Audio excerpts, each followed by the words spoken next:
Open Championship week. The Stinger, such a premium put on low ball launch and the ball running out at the Open Championship. Got my new Titleist 510 Utility. This is going to be a really popular style club at Port Rush for the Open Championship because you want to be able to launch the ball low, produce a little amount of spin, and then let the ball run a long way in the fairway. The custom Stinger shot. So we're going to talk a little bit about how you hit that shot, the shot I just hit, the way you set up to it, and then we'll look at some TrackMan data and exactly how do the best players hit that shot and what makes it so unique. What's the environment you need to create with the club at impact in order to be able to hit that shot. And remember, you want a premium golf ball, a golf ball that's not going to spin too much.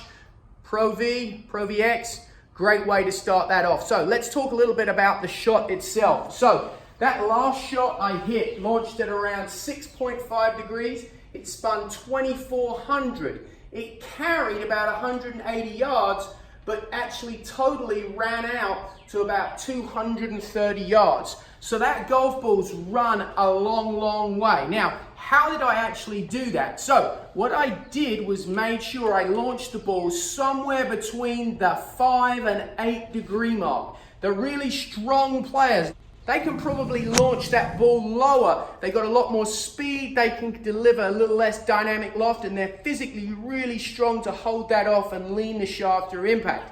The ball's gonna peak between 30 and 50 feet in the air. It's not gonna be very high. And the spin rate's probably gonna be somewhere between sort of 2,600 and 2,800. Some guys may be lower if they've got enough speed. Some guys may be a little higher, but the basics of that shot is lower launching. It's not gonna carry particularly far, but it's gonna run a long way. So we need to do this by putting the ball back in the stance. By putting the ball back in the stance and leaning the shaft, we deliver less dynamic loft. That's what controls this launch. We then need to make sure we keep a lot of pressure on our front foot. The more we're on our front foot, the more we can pivot around that. That allows us to keep the ball down and get the launch down.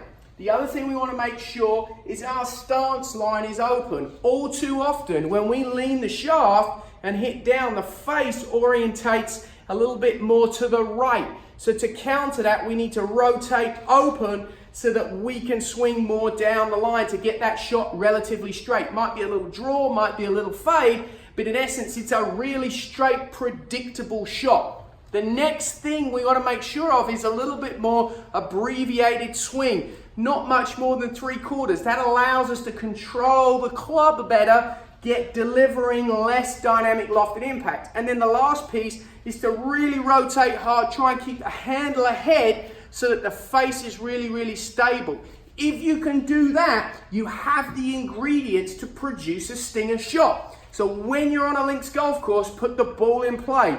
You want to make sure that the ball stays inside the dunes. You don't want to get the ball up in the air when those crosswinds from the sea can get the ball and send it out of play. So links golf really tight. You want to master a stinger shot. Get that ball back, lean the shaft, open your stance, rotate and hold, and you'll be able to master the stinger, get that ball launching between 5 and 8 degrees, keep that spin rate somewhere within sort of 20-25% of 2,600 either side, and then make sure the shot doesn't apex much more than sort of 30 to 50 feet. Do that and you'll be able to master the stinger.